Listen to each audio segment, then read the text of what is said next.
When it comes to Shabbat, a person has to understand. The Chafetz Chaim writes in regards to the Midrash on Masechet Shabbat, in page 10b, where HaKadosh Baruch Hu tells Moshe Rabbeinu, I have a precious gift in my treasure chest, and it's called Shabbat. And I wish to present it to the Am Yisrael. Go and inform them. Meaning that HaKadosh Baruch Hu gave the gift of Shabbat to Am Yisrael even before the Torah. Even before the Torah. And Chafetz Chaim writes in regards to this Midrash that there are many different types of precious gems in the world, some which are literally priceless. Very few people have the means to purchase a large collection of such jewels. Even kings and emperors would find it difficult to obtain samples of every type of gem known to man. The more powerful the king, the more vast his empire is. The more likely it is that he will have a larger collection of rare gems. The Holy One, blessed be He, the King of Kings, has access to all the treasures of gold, silver, and jewels in the universe. But nevertheless, He does not take pride in any of these, and instead, He has a treasure, and He calls it Shabbat, which He called His precious gift. Clearly, it's impossible for us to conceive its true value, yet every Jew has access to this precious gift. All you need to do is observe the Shabbat. Everyone should be anxious to observe it to the very best of their ability in order to gain the largest portion of the possible of this precious gift. Now, here the Chafetz Chaim tells us that the master of all and the owner of all doesn't call everything his precious gift. He calls Shabbat his precious gift, and I'm giving it to you. A person that's wise understands that he needs to do everything possible to get as much of this gift as they can. The Rambam in Hilchot Shabbat, chapter 30, halacha number 15, writes that whoever observes the Shabbat as the halacha prescribes and honors it, and indulges in its pleasures to the best of their ability, will receive an abundant reward in this world, in addition to the reward set aside for him in the world to come.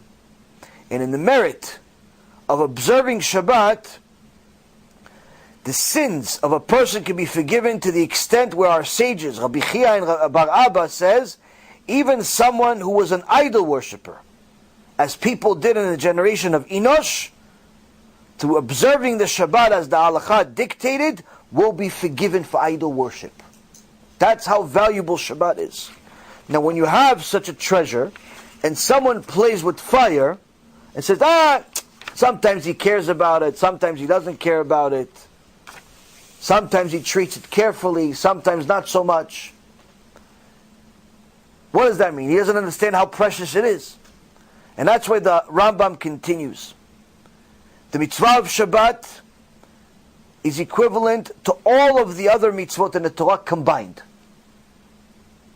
It's a sign of the eternal connection between the blessed Holy One and us. And therefore, anyone who transgresses any of the other mitzvot in the Torah is still considered a Jew. Even though they're a wicked one, nonetheless still a Jew. But someone who publicly desecrates the Shabbat is considered for all halachic purposes to be on the level of a member of the idol-worshipping nations.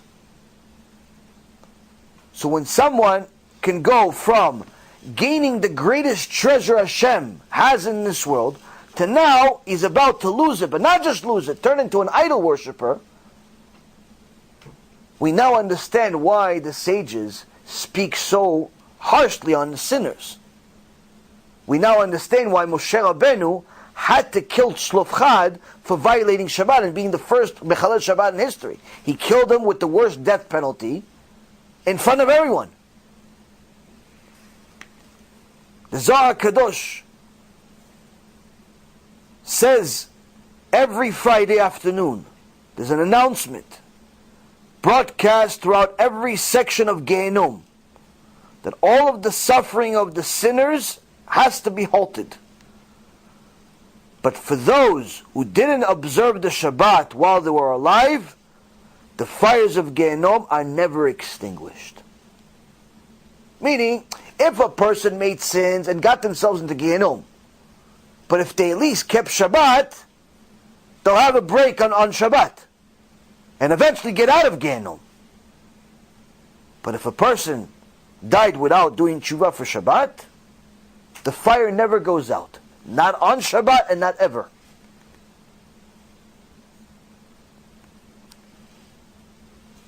The Chafetz Chaim elaborates further and says there are 4 different methods of halachic executions. The simplest one is chenek, which means strangulation. For the more severe sins, a person is executed by hereg, which is decapitation by a sword.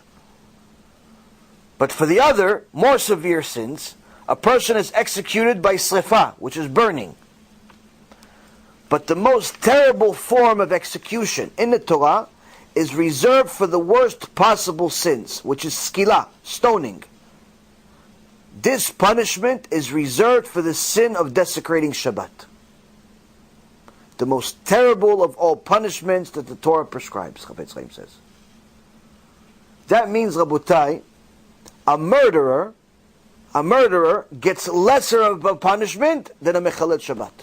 They both get death penalty. But a murderer is considered less of a sinner than a mechalet Shabbat.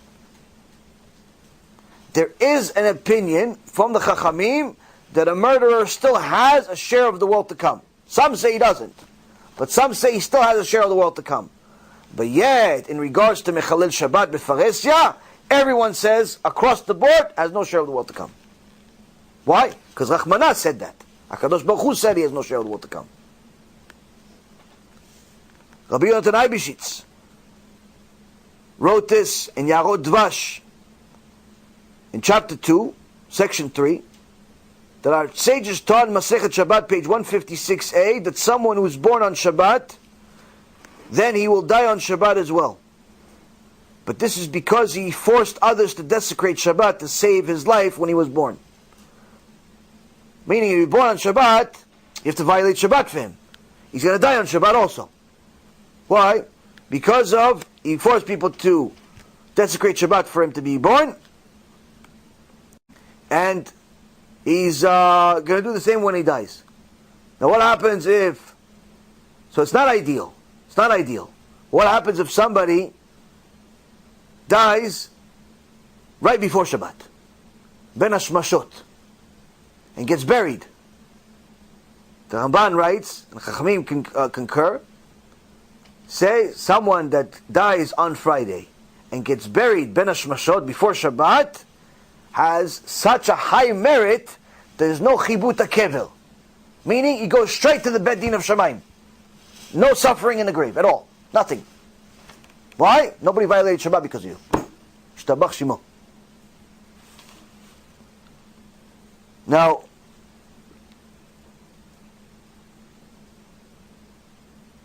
the sages continue saying that someone that violates Shabbat is considered as if he denied the truth of the entire Torah and is given the halachic status of an idol worshipper.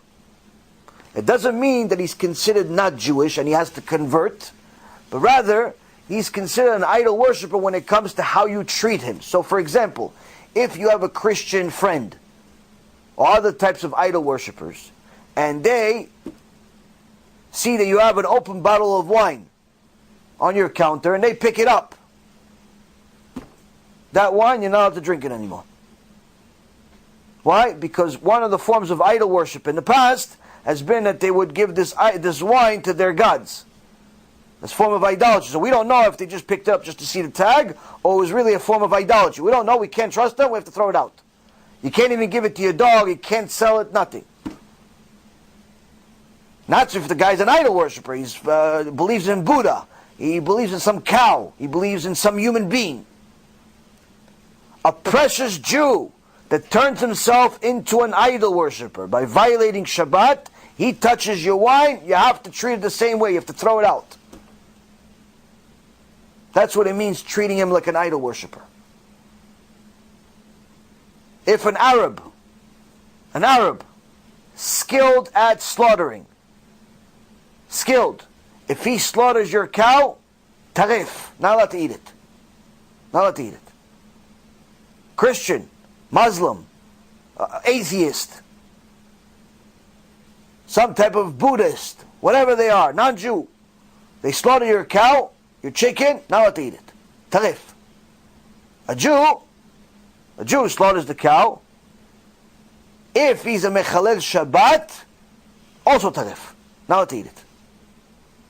Why? Halachic consideration, idol worshiper. Not allowed to eat it. You had a wedding. You need 2 witnesses for a wedding. One of your witnesses is a mechalel Shabbat. Your wedding is not valid. Why? A mechalel Shabbat is not allowed to be a witness in a Jewish ceremony. Not allowed. That means that if you used a mechalel Shabbat as a witness in your wedding, you have to get married again. A person has to understand that here you have something that's the greatest treasure that HaKadosh Baruch Hu has in his treasure chest, and losing it doesn't just mean you don't have it. It's so precious to HaKadosh Baruch Hu that you forsaking it, chas v'shalom, is such a disregard and disrespect to him. It's as if you violated the entire Torah, which turns the person into an idol worshiper. And some poskim ruled that this stringency applies even more to somebody who publicly performs acts that our sages forbid as well. Meaning that it doesn't have to just be a mechalel Shabbat that drives the car on Shabbat that's considered an idol worshiper, but rather even if somebody went against the chachamim, the rabbinical mitzvot. Like, for example, muktzeh. He doesn't care about muktzeh. Rabbi said, not to touch muktzeh. You're not allowed to touch your phone on Shabbat. Not allowed to touch it. Torah doesn't say you're not allowed to touch your phone. Torah says you're not allowed to turn on your phone. Use your phone, not allowed. But to just touch your phone, just pick it up, Torah doesn't say that. But the sages said, no, we have to put a fence around the fence. You're not even allowed to pick up your phone. You're not allowed to pick up a pen. And he says, sages, schmages, I'm going to do whatever I want. I'm not going to turn on the phone, I just want to put it over here. I'm not going to write anything, I just want to see what it says. What's the big deal? No, you guys are a fanatic. Chachamim say, idol worshiper. Idol worshiper. Why? I didn't drive on Shabbat, Rabbi. Idol worshiper. Why? You disregarded the sages. And on top of being an idol worshiper, is a special punishment for making fun of the sages. What's the punishment? Person goes to tzo'aro tachat. No, to a boiling seed. Who's going to be his next door neighbor? Yoshke. That's where he is. Why? Because the Gemara Masechet Gitin says Yoshke made fun of the rabbis, disregarded them, that's his punishment. That's his punishment. So a person that disregards the rabbinical mitzvot thinks, it's just rabbinical, you know. Rabbinical is a big deal. Why? Because the HaKadosh Baruch Hu says, these rabbis, these are my soldiers. These are my most loyal. Now, even though he has not publicly performed any act that the Torah forbids, he has lost his status as a Jew and is considered an idol worshiper according to Halacha. See Pitet Chuva and Rav Akiva Igel and Yoreh De'ah, section 2, Halacha number 5. The prophet Nehemiah, chapter 10, recounts how the leaders of the Jewish people in his time, a few thousand years ago, signed a pact reaffirming their commitment to accept Hashem as their God and to observe His mitzvot faithfully.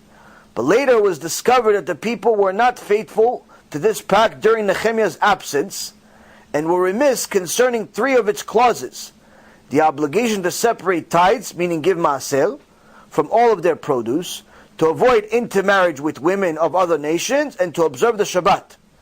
In reaction to this, Nehemiah instituted various safeguards for the continued Shabbat observance of the nation, and he recorded this incident as follows. In those days I noticed in the land of Yehudah that peddlers were coming to Yerushalayim from other cities to sell their wares to the residents of Yerushalayim. They engaged in the trade of wine, grapes, and figs, and they purchased fish from the peddlers of teal. I complained to the people, saying, what is this evil thing that you're doing? You're bringing the wrath of God onto the people of Israel by desecrating Shabbat. Meaning these people were doing business on Shabbat. He says, what, you think that you doing business on Shabbat is just going to affect you? No. Wrath of God's going to come on everybody. You're violating Shabbat, everybody's going to get punished. It's not just you. Why? Number one, they're allowing it to happen. Number two, they're not rebuking you. Number three, Kol Yisrael Aravim Zeh Lazeh. Everybody's connected. You violate Shabbat, somebody else gets hurt too. If you violate Shabbat, and on the news you hear some Jewish soldier got killed, don't think twice. It's your fault. Don't think twice. It's your fault. No, I didn't kill him. Well, you didn't save him either. You didn't save him either. Tsunami hurt Jewish people, your fault. Corona killed people, it's your fault. Don't mistake. Don't like saying, no, it's not. It's your fault.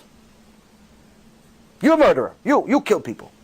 Don't blame the Arab that killed the Jewish soldier. Don't blame him. He's just a little pawn that Hashem uses to do His will. What allowed this Arab to murder a Jewish soldier? The people that are sinning, people that are violating Shabbat, people that are wasting seed, people that are changing the Beit Din of Shamayim and changing the halachot, say all types of stupid things that they say against the Torah, like there's no relevance of 13 principles of faith, God needs us, homosexuality is no longer an abomination, all types of nonsense that Manus Friedman and his friends say. People change the halakha, make the Torah into some type of an opinion book.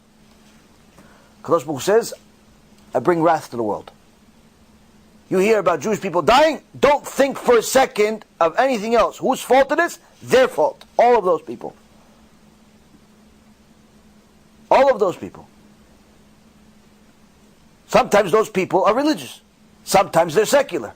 Sometimes they're Mechalel Shabbat. Sometimes they're Shomer Shabbat. But they make other sins. Point being, wrath comes to the world because of sins, not because Hashem has nothing to do. So Nehemiah tells the people that by violating Shabbat, you're bringing the wrath of God onto the Jewish people. When the shadows darkened the gates of Yerushalayim before Shabbat, I gave an order to the doors to be locked and shut,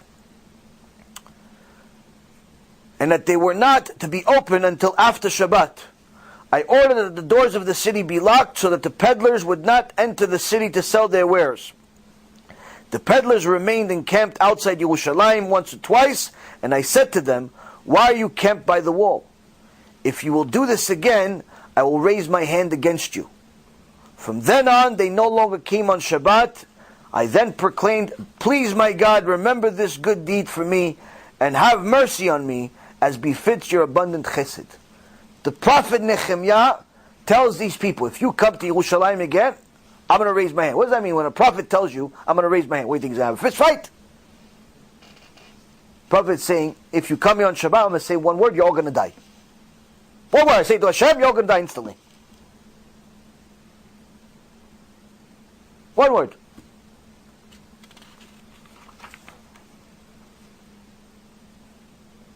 The Gemara, Yerushalmi, Masechet Ta'anit, page 24b, says that there was a large populated city named Tur Shimon. Its greatness lay in the fact that every Friday they produced an enormous amount of loaves of bread to distribute to the poor people. Nevertheless, in the end, the city was sacked and destroyed. Why did this happen? They gave a lot of tzedakah. Organization gives a lot of tzedakah. People think, they're such tzaddikim. Look how much good they're doing. Why are you speaking against them all the time? They have challah parties, Chanukah parties. They help they're good. So the Gemara says, there are many other people in the past that had challah parties and Chanukah parties and donate a lot of money. They did, plenty. But HaKadosh Baruch Hu destroyed them anyway. Why? Why did this happen? The Gemara says it was because the people of the town had a practice of playing with a ball on Shabbat. They like to shoot hoops. They like to shoot hoops on Shabbat. Because you want to shoot hoops? No problem. I'll destroy everything. Want to shoot hoops? No problem. Section 7. Why? The Torah was not given to us as a suggestion book. The Shabbat was not given to us as something we can choose to take or not take. Kadosh Baruch Hu says, this is the greatest gift I have. Don't spit in my face. Honor it. So then the Chachamim say, so what did HaShem give us the Shabbat for? What are we supposed to do? Learn Torah. Not play with balls. What are you, a dog? If you want to be a dog, ask HaShem, HaKadosh Baruch Hu, please bring me back as a gilgul of a dog. I want to play with balls all day. My master will throw a tennis ball, go, I get a ball, I come back, ball, back, maybe I'll jump into a pool, get the ball, ask HaKadosh Baruch Hu, bring you back as a dog, as a gilgul, no problem. You want to play with a ball on Shabbat? Just ask HaShem, just make me a dog, and that's it. But if you want to be a Jew, you can't play with balls on Shabbat. Why? Gemara says an entire city, not a family, not a person, an entire city full of millions of people was destroyed because people were playing basketball on Shabbat.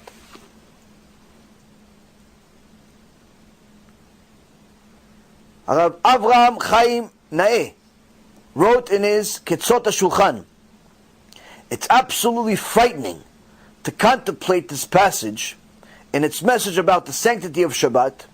After all, even those poskim who rule that it's forbidden to play with balls on Shabbat agree that it's only because the balls are muktzeh, and it's forbidden only by our sages.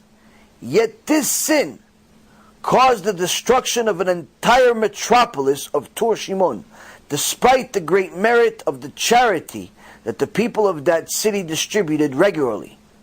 Furthermore, from the very fact that they distributed the loaves on Friday, we see that these people honored the Shabbat, meaning they kept Shabbat. Because they gave the challah on Friday, which means it was connected to the Shabbat. These people were Shomrei Shabbat. They did not kindle fire on Shabbat, nor did they bake or carry from place to place on Shabbat. These weren't like people that were driving to the Boca Raton synagogue. They weren't driving. They weren't working on Shabbat. Why? They were not playing basketball. They're playing with a ball. That's it.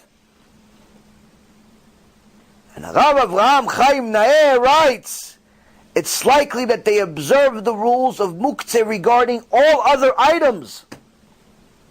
This one detail they ignored brought this massive, terrible massacre. Why? They ignored what the sages said. One thing, everything else they kept. Halakha. Everything they kept. Kadosh Baruch Hu says, it's too precious of a gift. It's too precious of a gift for you to mistreat it. It's too precious of a gift. You can't throw a diamond that's worth $100 million in the air like a ball. Needless to say, you can't throw the king's daughter in the air when you're on a 100-story building and on the balcony. Alright, it's too precious of a gift to take any risks. Too precious of a gift. Last thing, and then we'll get to questions. Rav Midvinsk, Rav Meir Simcha Midvinsk wrote in Mashech Chochmah, if a Jew does not observe Shabbat, he lowers himself to less than the status of a dumb beast. To achieve atonement, he must be stoned to death. If he is not stoned, the connection of his soul with God and his Torah, the bond between God and the nation of Israel, will be severed permanently. Therefore, executing him with stoning is actually doing him a great favor. Giving him the worst possible death penalty at the time of the Sanhedrin, we can't execute these things today, is doing him a favor. Why? At least his soul will not be permanently severed from Hashem. His Gehinnom will end at some point. But since we do not have the Sanhedrin anymore, we can't execute this. So HaKadosh Baruch Hu, in His mercy, He says, even though we don't have the Sanhedrin, the death penalty still apply. So when you see a person got into a plane crash, chas v'shalom, car accident, fell out of a building, that's stoning. That's stoning. So why? HaKadosh Baruch Hu says, I gave you the greatest treasure. I gave you the greatest thing. What did you do? You spit in my face. Why? Because you want to play with a ball. You want to drive on Shabbat. Yeah, but the shul is too far from my house. Don't go. There is no commandment to go to synagogue. There is a commandment to keep Shabbat though. And a person needs to understand that when it comes to Shabbat, it is not a suggestion. HaKadosh Baruch Hu says, you have to understand it's such a precious gift. This gift of Shabbat, if you observe it, not only is it going to reward you in the next world, not only is it going to reward you in this world with parnasah, with shefa, with shlom, a lot of things, shlom bayit, all types of wonderful things come on Shabbat. Your Torah learning is counted 1,000-fold when you learn on Shabbat versus the rest of the week. So much so that some of the sages would literally not go to sleep on Shabbat, not to waste a single minute and learn the whole time. But on top of all this, the Shabbat is one of the greatest Chuva tools in the world. Why? Just by keeping Shabbat, it's repenting for many of your sins as great as the ones as idol worship. So it's so much loss that unless Hashem tells you and promises you, and He can't break His promise, that the punishment is going to be the most severe of all punishments, you're not going to take it seriously. He says you cannot afford this loss. You could afford other losses. You could afford to lose 100 grand. You could afford to lose a foot. You could afford to lose an eye. You could afford to lose a lot of things. You cannot afford to lose Shabbat. Because if you lose Shabbat, you lost everything.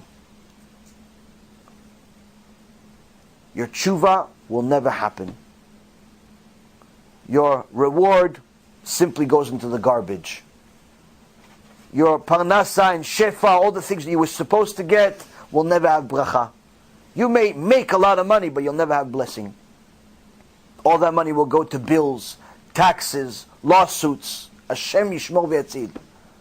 And we're not even just talking about the biblical sins like driving on Shabbat. That's needless to say.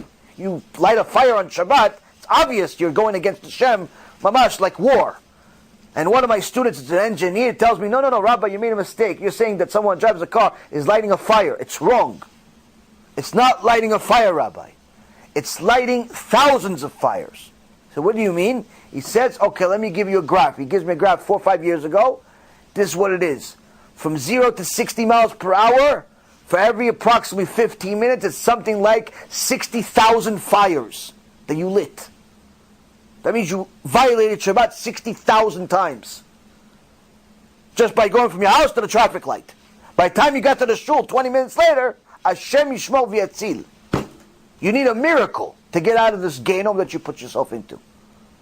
So what did HaKadosh Baruch Hu do? He said, listen, I have a gift for you. What's the gift? Shabbat. Yeah, but I was violating it till now. Okay, keep it. So what do I do about the past? First of all, you keeping it, that already helps. That already helps. But better yet, it's going to help you purify yourself, purify your mind. You can understand a big secret I have in the world. It's called Kiru. Get other people to keep Shabbat. Take one of these CDs. Take one of these 10-cent flyers. Take one of the USBs. Take one of the free online lectures. Share it with somebody. Share this clip right now with your friend that's not keeping Shabbat. With your friend that is keeping Shabbat, but not exactly as he should. Or even he's keeping as he should, but he needs a little more chizuk anyway. Share this with everybody. Like spam mail everyone. buy a list of 100,000 Jews and send them all emails every single week about Shabbat if you have to. Why? Every single time you get one of these people to keep Shabbat, guess what? Every one of the Shabbat that they're going to keep for the rest of their life makes up for your Chilul Shabbat in the past.